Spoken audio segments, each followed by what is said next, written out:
Throughout history, mankind's understanding of the world has been largely driven by the discovery of patterns, discernible relationships that occur in a predictable manner. It was the discovery and processing of simple patterns in nature that formed our concept of time, the change of seasons, the transition from day to night. Patterns were the way people communicated over distance, first by sound and later by wire. Patterns in astronomy, geology, economics, and history were noted and catalogued to help form hypotheses, while artists have used patterns in music and art to spur the recall and comprehension of their audiences. But what happens when the volume of data simply overwhelms our human ability to discern regularities? With the explosion of data in the modern world, the ability to discover hidden and complex patterns and process them is much more difficult and sometimes impossible for the human brain. However, it is ever more important.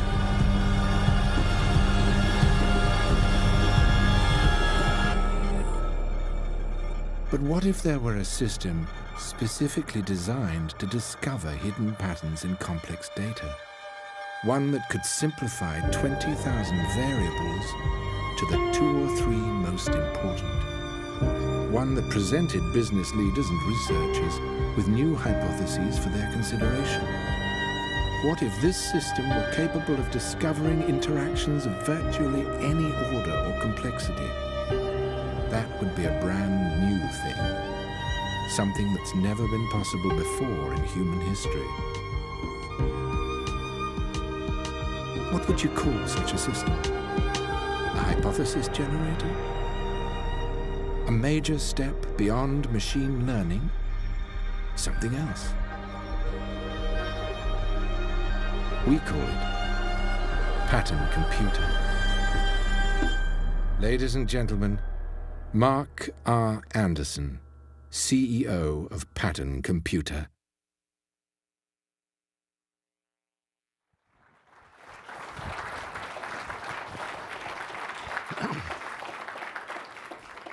Morning, everybody. Nice to see you all. Thanks for being here.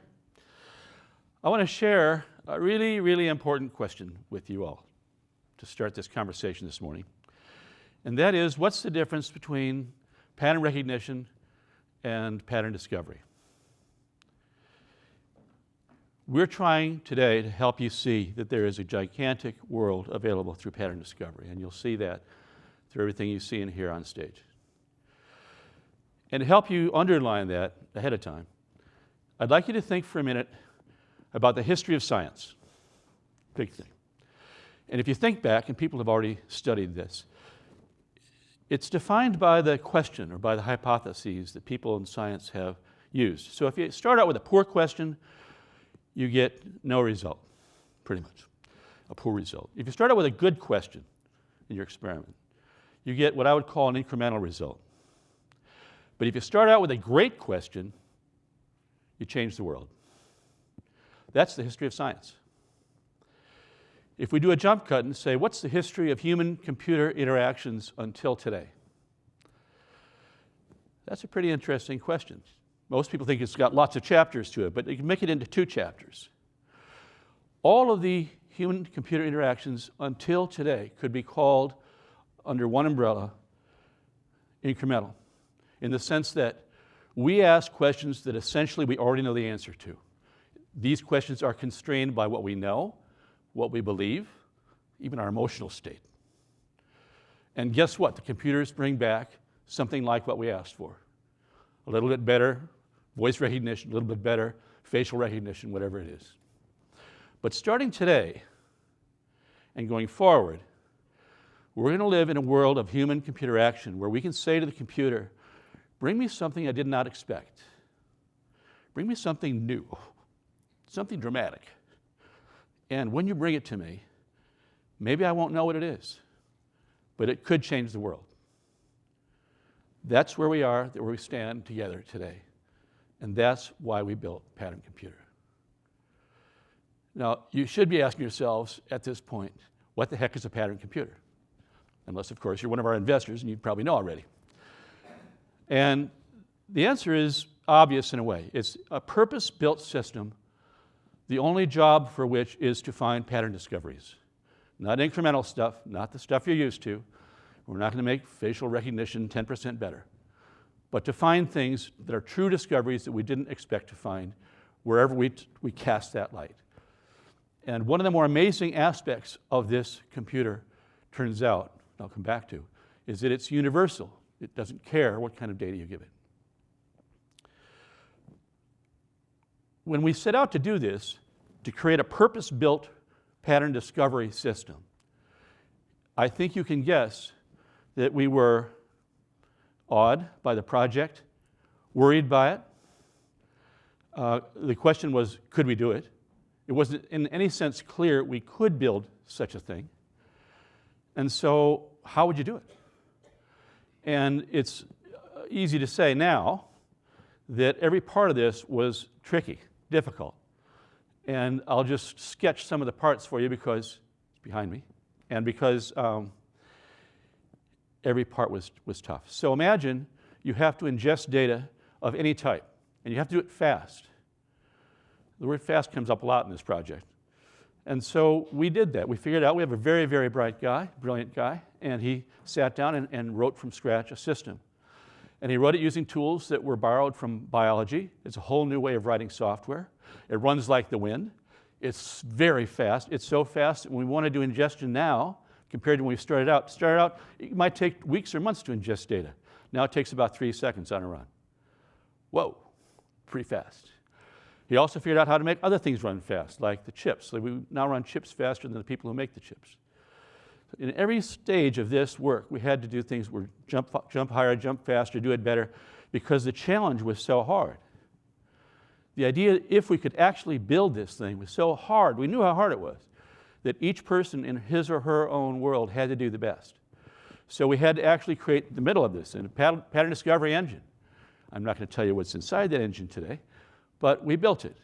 And so how would you build that? So we had to do some very interesting mathematical things that hadn't been done before in order to find a way to look at problems in a new way, not the old way, what we now call old school AI. We don't do that. And how to look at it in a new way and actually come up with results. And then, of course, when you get results, how do you explain them to anybody? And you'll see some of that today.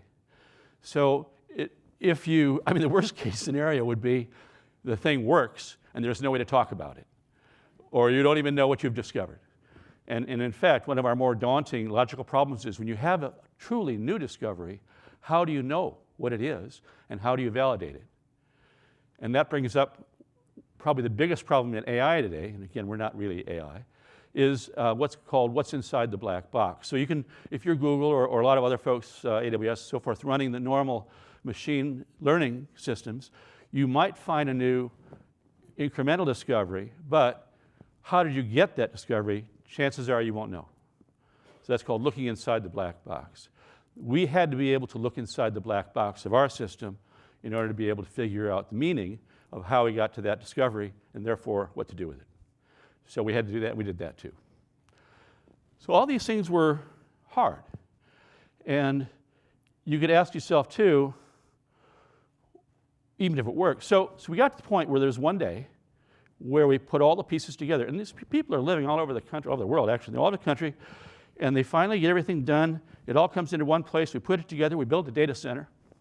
We run it, and you still don't know, like, now what? What's going to happen? And so one of the greatest moments, I think, in all of our lives was that day when we ran it the first time. Well, now we've been running it for a few months against real data, and you'll see that, in fact, it is possible to build a pattern computer system, and when you run it against real data that a lot of folks have had a chance to paw over for years and years, two things happen. First thing that happens is, overnight, you find a lot of discoveries that may have taken decades before to get to. And the next thing you have is, of course, the discoveries that haven't been found yet. So you've both underlined its ability to find what has been found, and then you find these wonderful new things, some of which we'll show you today, that have been found. Now, you might also ask yourself, how would you go about picking a team that could do this? And that's probably the most fun part of the story. All these folks are from different walks of life, they're different disciplines, they're different everything. It's the most diverse group I've ever worked with. And they share a couple of things in common. I did not make this term up, but they call each other ninjas. And they are all ninjas. The average age when we started, I think, was about 65. So we have a lot of veterans, people who have spent 20 years working on anything you want to call. So chip design, hardware design, software architecture, biochemistry, molecular biology, mathematics, on and on and on. All those different things you'd have to put together into one team to have a pattern discovery system work properly. And we have a wonderful, wonderful team, and they're with you tonight. Today you'll see them, and you'll see them on their name tag. Talk to them, ask them questions. We're really proud to be on this team, and I'm proud of them.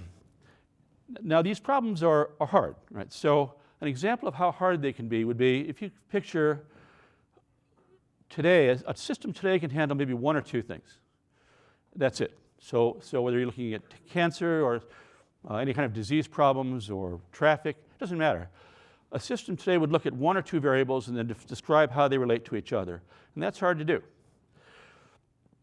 But we needed to go way beyond that because, in fact, the world is much more complicated than our systems would have told us until now. That means that if you are interested, for instance, in biomedicine, which we picked as our first field, and I'll underline, we are not a biomedical company, but we have entered the field of biomedicine for a few reasons. One is this team has heart, and they really want to do something which will help people. That's the main reason. Also, there's a lot of venture money there, so that's good. And last and not least, it's hard, right? And so why not, if you're a startup and you're trying to make this crazy claim, why not go into the most competitive part of the thing you can find? Well, there we are. And so with thousands of companies coming in using AI and other things, machine learning, if we could come in and make a big splash, then terrific. It would mean to us, and hopefully to you, that we had actually done what we had promised to do and promised ourselves to do. An example might be, we're all familiar with heart disease. So we all know there are multiple factors that cause heart disease. Not just one, not just two, but many. And in fact, they kind of correlate. How would you describe them working against or with each other with a normal system? Hard to do. Impossible to do. So we know how to do that kind of thing now. We're going to show you today a number of things where there are multiple variables interacting and how to see them properly too. So all of this really kind of brings you back to the idea that that black box isn't black anymore. It's open. We know how it works. We can make it improve every night. We can run better and better tests because we make those improvements. And as far as I can tell, there's no limit to what we can do with this system, which is another crazy claim. So I want to jump to the proof of this, and I'm not the guy to tell you that. I can talk to you for an hour and a half about this because I do that all the time, but we thought it would be better if we had people come to talk to you who are world experts, they're well known, and on our team or not on our team, but they have their own reputations at stake here, and they've come to talk about all the stuff that we've done with them and for them.